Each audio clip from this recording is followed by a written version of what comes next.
আগামী 12 ফেব্রুয়ারিতেও যে বাংলাদেশের প্রজন্ম সত্যিকার অর্থে কি চায় সেই ম্যান্ডেট এই বাংলাদেশবাসী পুরো পৃথিবীবাসী দেখতে পাবে ইনশাআল্লাহ। এই রাষ্ট্র বাংলাদেশে হাজার হাজার ছাত্র জনতাকে হত্যাকারী খুনি হাসিনাকে আশ্রয় দিতে পারে, সে রাষ্ট্র আমাদের বন্ধু হতে পারে না। আদর্শের কথা যারা বলে, যে ইনসাফের কথা যারা বলে, যারা ইনকিলাবের কথা বলে, তাদেরকে কেন আজকে জীবন দিতে হচ্ছে? কেন বাংলাদেশে যে রক্তের উপরে আজকে সরকারকে বসানো হয়েছিল, তারা তো কোনো স্বাভাবিক প্রক্রিয়ার ক্ষমতা আসে নাই, তাদেরকে তো কেউ ভোট দিয়ে ক্ষমতায় বসায় নাই। তাহলে যে রক্তের উপরে তাদেরকে বসানো হয়েছিল, সে রক্তের যে কথা যারা বলে, যে আদর্শের কথা যারা বলে, যে ইনসাফের কথা যারা বলে, যারা ইনকিলাবের কথা বলে, তাদেরকে কেন আজকে জীবন দিতে হচ্ছে? এই রাষ্ট্রের কাছে এবং পুরো জাতির কাছে এই প্রশ্ন আমরা রাখলাম। আজকে আমরা দেখেছি আলী ভাইয়ের হত্যাকাণ্ডের অনেকগুলো দিন অতিবাহিত হয়েছে, কিন্তু এখনো তার যারা খুনি ছিল, যারা প্রকাশ্যে আমরা দেখেছি, ভিডিও ফুটেজে দেখেছি, কিন্তু তাদেরকে গ্রেফতার করতে পারে নাই।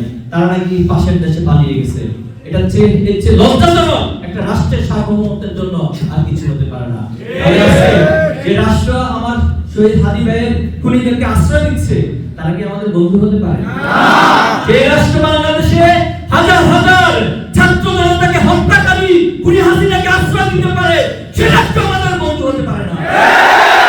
আর মনোবল হতে হয় ইস্পাত দৃঢ়। জেরুজালেম 25 বছরের পথ চলায় নিরাপদে রাখার প্রত্যয়ে সবার কাছে পৌঁছাতে হবে এবং আমরা শেষ মুহূর্ত পর্যন্ত, বিজয়ের আগ মুহূর্ত পর্যন্ত ময়দানে টিকে থাকবো ইনশাআল্লাহ। ইনশাআল্লাহ। সম্মানিত ভাইরা, বাংলাদেশের ছাত্র সংসদ নির্বাচনগুলো আমরা প্রত্যক্ষ করেছি। বাংলাদেশের যুবকরা, ছাত্ররা তারা কি চিন্তা করে, তারা কেমন বাংলাদেশ চায়, তারা কেমন নেতৃত্ব দেখতে চায়, ইতিমধ্যে সেই ম্যান্ডেট 5টি বিশ্ববিদ্যালয় তারা দিয়েছে। আমরা আশা করব আগামী 12 ফেব্রুয়ারিতেও যে বাংলাদেশের প্রজন্ম সত্যিকার অর্থে কি চায় সেই ম্যান্ডেট এই বাংলাদেশবাসী পুরো পৃথিবীবাসী দেখতে পাবে ইনশাআল্লাহ।